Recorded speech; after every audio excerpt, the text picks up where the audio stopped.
Ano ang dapat gawin?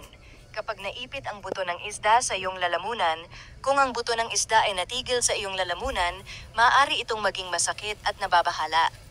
Gayunpaman, ito ay pangkaraniwan na may mga itinatag na mga tip at trick para maalis ang mga buto ng isda.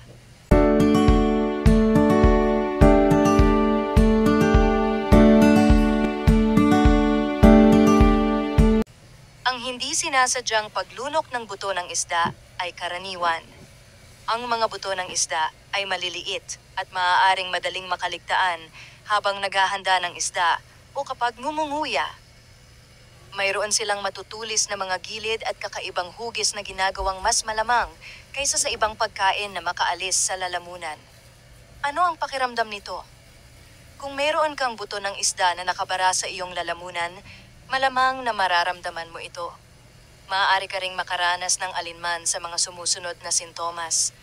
Tingling o prickling sensation sa lalamunan, matinding sakit sa lalamunan, lambot sa lalamunan o leeg, pag-ubo, kahirapan sa paglunok o masakit na paglunok, pagdura ng dugo.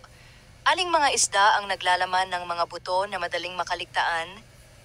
Ang ilang mga isda ay may mas masalimuot na skeletal system kaysa sa iba.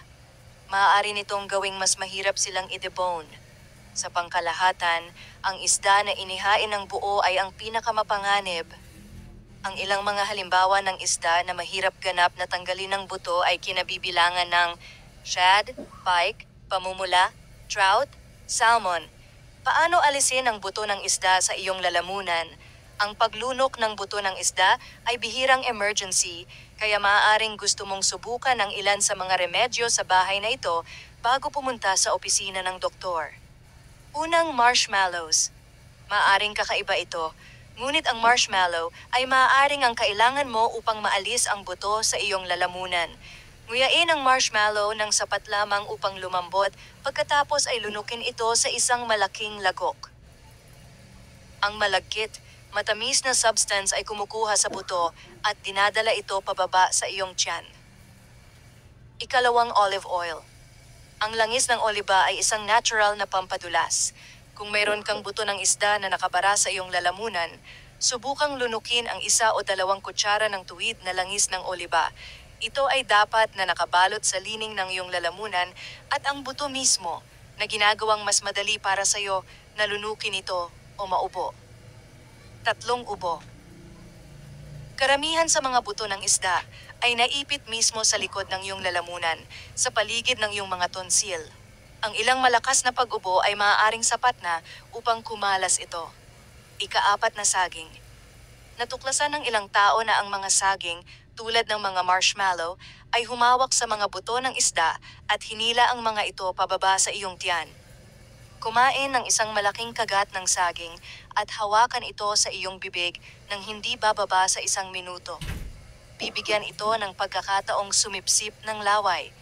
Pagkatapos nito, lunukin ito sa isang malaking lagok. 5 tinapay at tubig.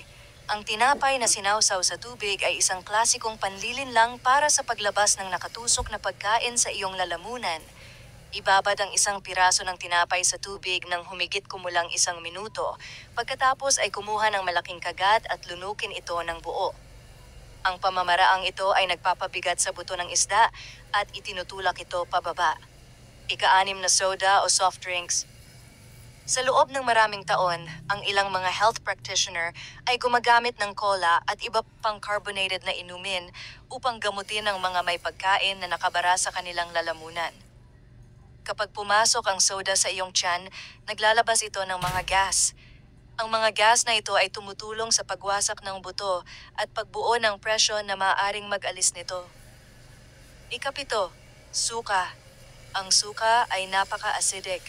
Ang pag-inom ng suka ay maaaring makatulong sa pagkasira ng buto ng isda na ginagawa itong mas malambot at mas madaling lunukin. Subukang maghalo ng 2 kutsarang suka sa 1 tasa ng tubig o uminom ng 1 kutsarang tuwid. Ang apple cider vinegar ay isang magandang opsyon na hindi masyadong masama ang lasa, lalo na sa pulot. Oktubre, tinapay at peanut butter. Ang tinapay na natatakpan ng peanut butter ay gumagana upang kunin ang buto ng isda at itulak ito pababa sa tiyan. Kumuha ng isang malaking kagat ng tinapay at peanut butter at hayaan itong mangolekta ng kahalumigmigan sa iyong bibig bago ito lunukin sa isang malaking lagok. Tiyaking may maraming tubig sa malapit. Ika-9, iwanan ito ng mag-isa o hayaan na. Minsan, kapag ang mga tao ay pumunta sa ospital, sa paniniwalang may buto ng isda na nakabara sa kanilang lalamunan, talagang wala doon. Halimbawa, sa isang pag-aaral noong 2017, nalaman ng mga mananaliksik na 80 sa 330 katao na nagulat ng mga buto ng isda na natigil sa kanilang lalamunan ay wala doon. Ang buto ng isda ay napakatulis at maaaring kumamot sa likod ng iyong lalamunan kapag nilunok mo ang mga ito. Minsan, mararamdaman mo lang ang gasgas habang ang buto ng isda mismo ay dumadaan sa iyong tiyan. Ipagpalagay na ang iyong paghinga ay hindi apektado, maaari mong hilingin na bigyan ito ng ilang oras. Gayunpaman, kumpirmahin na malinis ang iyong lalamunan bago matulog. Kung nahihirapan kang huminga, pumunta ka agad sa emergency room. Kailan naman dapat magpatingin sa doktor?